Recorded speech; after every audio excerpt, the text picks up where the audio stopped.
कहा है 39 हारे गण हम न विप्रमुन राया। नहीं क्यों कहा है? एक कल्प, हाँ यही तो है 139। अब पलटाओ पेज। ये है हरि अनंत हरि कथा अनंता कहें सुने बहुविध सब संता। बालकांड 139वीं चौपाई।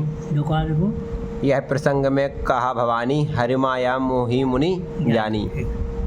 फिर अच्छा सुनाओ, अब तो हम देख रहे। प्रभु कौतुकी प्रंद हितकारी सेवत सुलभ सकल दुखहारी।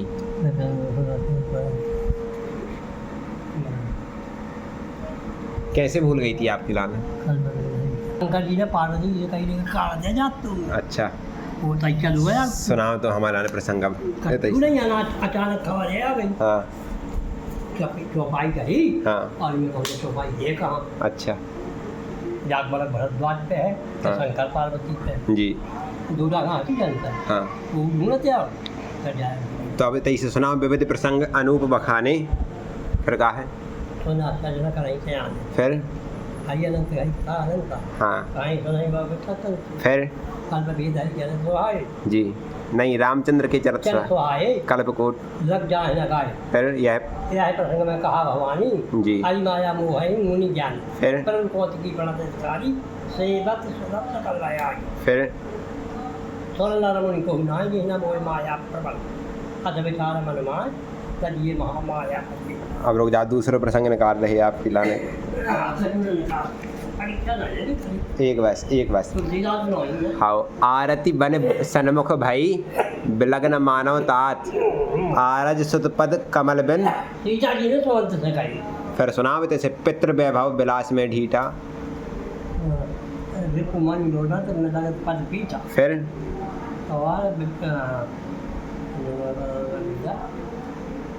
सुख निधान निधान अस प्रभुग्रह पितुग्रह मोरे जी पितुग्रह मोरे पिए भाव पिए विहीन मन भावना मोरे। हाँ फिर ससुर ससुर तक वही कौशल लागू भुवन 4-10 प्रकट प्रभाव। हाँ आगे हुए जी सरपति देई अंध सिंहासन आसन देई। हाँ ससुर एकादश अवध निवासु परिवार मात संसार। हाँ मैंने रघुपति पद परंपरा का मूर्धन तो बड़े सुगम न लागा जी सुगम न लागा अगम पंथ और गिर कालन मारी। हाँ मारे कन्ना कोई नदी। अब रहने दो, आपकी तबीयत खराब है। और जे सुठ सुकुमार कुमार जो नहीं फिरा है धीर दो भाई सत्य संदर्भ में तो तुम बिना करिए कर लो ये मिठी में थोड़ी उसकी जोड़ी जी जैसे जब से ये कानून देख राई करे मोस सर भाई हाँ खाए धनी तो मुद्दे में मिला लगा दे जो। फिर पितृग्रह कहूँ ससुरारी रहे जहाँ रुकी हो तो बात ये भी कल वो उपाय कदम बा ना होई प्राणी कदम बा जी ना है तो और बलन पर नाम कुछ ना बात भाई वो भी दरबार में। अब हम सुना रहे आपकी लाने बढ़िया एक प्रसंग, आनंद से रख दो। जय श्री कृष्ण। ये बात है जो हमारा गुरुदेव तुम्हारे ऊपर तो तुलसीदास जी की बहुत कृपा है। जग में सारा नहीं थी आँख पकड़े तो अड्डा हाँ अड्डा पकड़े तो या तो जाग वाला बात की है या शंकर पार्वती के स्थान की। जी बहुत आनंद है महाराज। तो फिर आपका सुना रहे अक्षय तृतीया के ऊपर सुना रहे। अक्षय तृतीया महाराज साधारण तिथि नहीं है। बहुत कठिन। जो वैशाख मास के शुक्ल पक्ष की द्वितीया तृतीया तिथि होती है और रोहिणी नक्षत्र से युक्त हो वह अक्षय तृतीया कहलाती है। ठीक। अक्षय तृतीया के दिन भगवान विष्णु का पूजन जो कोई भी अक्षत से करता है उसकी संतति संतान घर ग्रह समस्त प्रजा अक्षत से की जाती है। वह सब उसकी संतति बनी रहती है, अक्षय बनी रहती है। मत्स्य पुराण के 65वें अध्याय में ऐसा प्रमाण है। दूसरा प्रमाण सुनिए। अक्षय तृतीया के दिन जो कुछ भी दान, यज्ञ, जप, तप, पूजा, होम, नियम, श्राद्धाय, तर्पण, आर्जवम, धर्मानुष्ठ कार्यक्रम, कोई भी करता जो है। कुछ भी पुण्य कर्म किए जाएं उन सब का पुण्य फल अक्षय अनंत गुना बना रहता है, जिसका कभी क्षय ना हो, और उसका पुण्य सहस्त्र गुना हो करके मिलता है। ऐसा भविष्य पुराण के उत्तर पर्व के अध्याय क्रमांक 35 में इस बात का ऐसा कथन है। कौन पुराण? भविष्य पुराण। तत्पश्चात आज अक्षय तृतीया के दिन ही महाराज भाई महाराज जी ये पुराण इतनी होता है, ये तो 18 से ज़्यादा हो। 36 है, 18 महापुराण है, 18 उपपुराण है, और 10 या 12 अति पुराण है। जैसे अब गणेश पुराण जी हैं। अरे बहुत है तो। हाँ बहुत है। काल का पुराण महाराज। अब बताओ साईं बाबा को पुराण बना दो, ये तो साईं बाबा मूर्ख है साली। अब सुनिए अक्षय तृतीया के ऊपर। अक्षय तृतीया के दिन भगवान नर नारायण का प्राकट्य हुआ था। अक्षय तृतीया के दिन हयग्रीव भगवान का प्राकट्य हुआ था।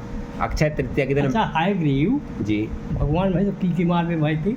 हयग्रीव जी ने मत्स्य अवतार जब लिया था तब वेदों की रक्षा की थी एक बार, और एक हयग्रीव दैत्य भी हो गया है। एक हयग्रीव जब अवतार हुआ था तो उसकी अलग प्रसंग है, वो हम बाद में सुना भी आपको। वो कौन अवतार धरो? वेदों की रक्षा करने के लिए। नहीं, हयग्रीव के मार में भगवान को कौन अवतार रहो? एक और कोई अवतार है, भूल गए। उनका मारो हयग्रीव। हाँ तो शायद हयग्रीव ही अवतार लिया है। नहीं, घोड़ा का मुख बना करके। तो हयग्रीव दैत्य था तो। हाँ वो हयग्रीव भगवान के भी बताओ। हाँ कि हयग्रीव वो अवतार लिया। अरे वो अवतार है ना वो कौन सा? जो होता ही भर है, अब मुझे याद नहीं है। हाँ तो हमें नहीं करने। परशुराम जी का भी होता ही भर है जी, उनकी स्थापना बस होता ही भर करो। कला अवतार कहलाते हैं जी। कला अवतार या अंश अवतार। तत्पश्चात आज ही के दिन अक्षय तृतीया के दिन ही परशुराम जी का अवतार हुआ था। आज ही के दिन भगवान अन्नपूर्णा जी का अवतार हुआ था। ठीक, आज ही के दिन महाराज भगवान की जटा पर, भगवान शिव की जटा पर गंगा जी का अवतरण हुआ था। आज ही के दिन महाराज भागीरथ जी की अक्षय तृतीया के दिन। आज ही के दिन महाराज महाभारत का लेखन का प्रारंभ हुआ था, और अक्षय तृतीया के दिन ही महाभारत युद्ध का विश्राम भी हुआ था। सतयुग त्रेता युग का प्रारंभ अक्षय तृतीया के दिन ही होता है। ठीक, और अक्षय तृतीया के दिन ही महाराज भगवान शंकराचार्य जी ने कनकधारा स्तोत्र का निर्माण किया था। कनकधारा स्तोत्र के पाठ से एक बार महाराज शंकराचार्य जी के लिए धन की आवश्यकता पड़ गई, तो उन्होंने लक्ष्मी जी के लिए कनकधारा स्तोत्र की रचना की। जब उन्होंने वह कनकधारा स्तोत्र किया तो आसमान से स्वर्ण की वृष्टि होने लगी थी। आज तक तो देखा गया था कि महाराज जल की वृष्टि हो रही है, लेकिन स्वर्ण की वृष्टि कनकधारा स्तोत्र के पाठ से हो जाती है। आज भी हमारे परिवार में भी होता है। तो कनकधारा स्तोत्र का प्राकट्य अक्षय तृतीया के दिन ही हुआ था। अक्षय तृतीया के दिन ही महाराज माँ पराम्बा जगत जननी दुर्गा मैया ने महिषासुर नामक दैत्य का वध किया था। अक्षय तृतीया के दिन ही महाराज बाराह भगवान ने पृथ्वी माता की सहायता से तिल का प्राकट्य किया था, जो कि यज्ञ आदि कर्म में आहुति साकल्य के रूप में जब हम आहुति प्रदान करते हैं तो वह यज्ञ के लिए बहुत महत्वपूर्ण उसका उपयोग है। तिल हाँ। तो तिल का प्राकट्य भी अक्षय तृतीया के दिन ही हुआ था। और अक्षय तृतीया के दिन ही महाराज पांडवों के लिए अक्षय पात्र की प्राप्ति हुई थी भगवान सूर्य नारायण से। अक्षय तृतीया के दिन ही भगवान कृष्ण और सुदामा जी का मिलन हुआ था। अक्षय तृतीया के दिन ही महाराज बद्रीनाथ और केदारनाथ जी के कपाट खोले जाते हैं।